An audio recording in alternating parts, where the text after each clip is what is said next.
Hi, it's Steph, and today I'm going to move a knockout rose in my front garden beds and a couple other perennials that I need to move. The rose is actually starting to break dormancy, so ideally I would have done this a few weeks back, but the thing is the ground was still frozen, so technically it would have been a little bit more difficult to do.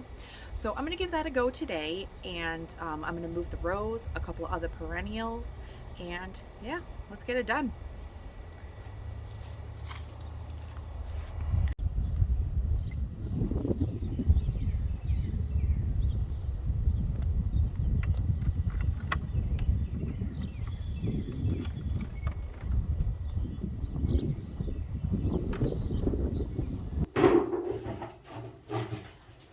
This is the time of year where our shed gets really messy.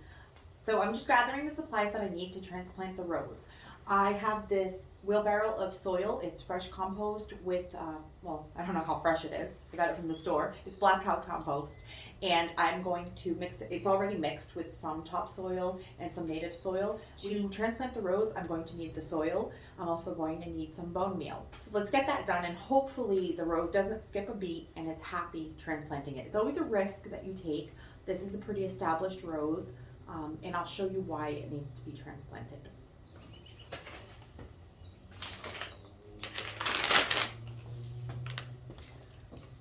This is the knockout rose that I'm moving, and the reason I'm moving it is because it overhangs the walkway. So what I'm going to do instead is I'm going to swap it with a salvia that I have right here. I also have a salvia on the corner of the opposite side of the walkway, so it'll look nice, I think, to have a salvia in this corner and a salvia on the opposite side in the same corner.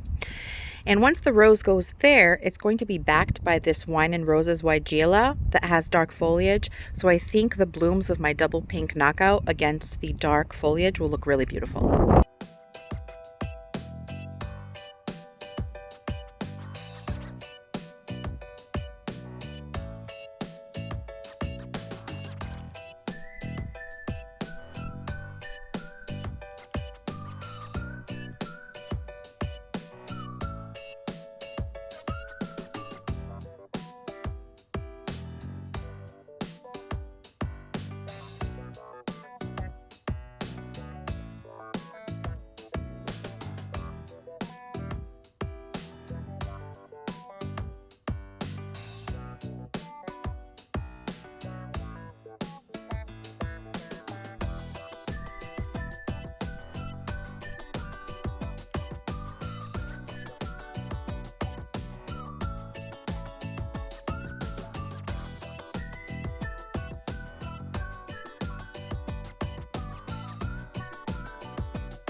Now that I have the rose out of its hole, I'm going to take some of the soil from the planting hole that it was in prior, and I'm going to mix it into the soil of the hole that I'm going to move it to.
And we are done. So this is the salvia that I've moved here, and the rose is now there.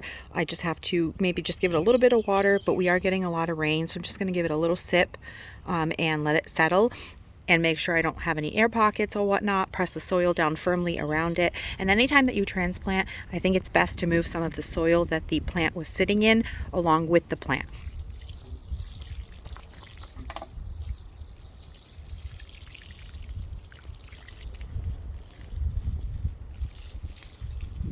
all done transplanting the rose. So two things that I wanted to mention. First of all, I've researched a lot on how to transplant roses because I've done it a few times in my garden over the last couple of years. And it says that while you might want to fertilize the rose, you shouldn't. You should not fertilize a newly transplanted rose because you want to minimize transplant shock. So instead, you just want to put good components in the planting hole. So I used compost, which will provide the rose with some nutrients as well as retain moisture so that it can water the rose. I also added some bone meal, and the bone meal is supposed to be helpful in root development. The other thing that I read is that if you have too much top growth, what you want to do is prune the rose. I recently went through and pruned all of my roses. I actually made a video on it, which I can link here. And so this one had already been pruned, but if I hadn't, what you do is you take your rose down by about a third and prune off any dead or diseased canes and just some additional top growth to get the rose to send all of its energy into creating a new root system and establishing in its hole instead of it sending its energy to support top growth. Once your rose is in its spot, you want to just make sure that you keep it well watered. It's spring now, so where I live we get a lot of rain, but if you live in a drier area or you go a few days or a stretch of days without rain, or it's really windy, which will also dry out the soil, you want to make sure you're consistent in keeping the soil around the rose moist while it has time to establish. Once your rose starts blooming, so probably it's April here now, so about May, it'll start putting out some blooms. At that point would be a good time to apply a gentle fertilizer. What I like to use in my garden is this, these are organic, both of these options. This is the Spoma Rose Tone. It's a granular fertilizer, and you would just sprinkle it along the drip edge of the plant at the base and water it in. Or you can use this stuff, which is a fish fertilizer or fish emulsion that you put in your watering can and you mix with some water and then you feed the rose with it. What I'm gonna do is move some foxglove. This variety is called Apricot Beauty, and this variety is actually a biennial. So what that means is that it will create all of its foliage the first year, and then the second year it will send up its bloom stalks. So this is year 2 for these Apricot Beauty foxglove. And so the stalks of the blooms should be about 36 to 48 inches tall. And I have a couple that I planted in this bed a little further down that are kind of hidden by other shrubs and perennials. And because I think these are going to be absolutely stunning, I want them to be visible. So I'm going to take those and I'm going to move them a little bit closer to the walkway in the front of the bed so that once they bloom, they're going to put on a show. So here's one that I'm going to move. It's right behind a knockout rose. So I think that once this knockout rose fills out, it's going to be just enough to block that foxglove. So that one's getting moved. And right here in the corner there, I have another one that I'm going to take and I'm going to bring right around here. This is the kind of fun I deal with in my yard when I try to dig holes for plants and trees and such. Rocks everywhere. And this thing isn't a pebble, this thing's a boulder. The only bonus is that it's literally an instant hole for a plant.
I moved these 2 foxglove here in the corner of my walkway, and I think it'll look really pretty backed by these conifers.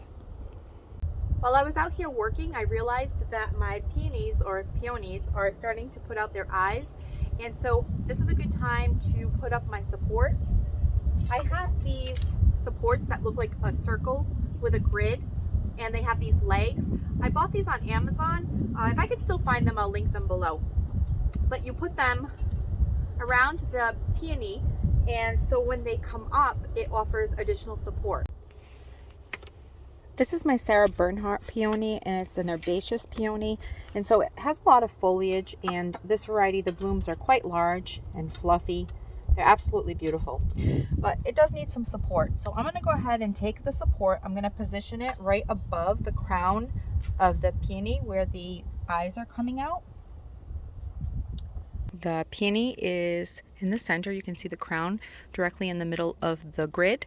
And so now once it starts shooting up the foliage, it's going to grow right through these spaces and help provide some support.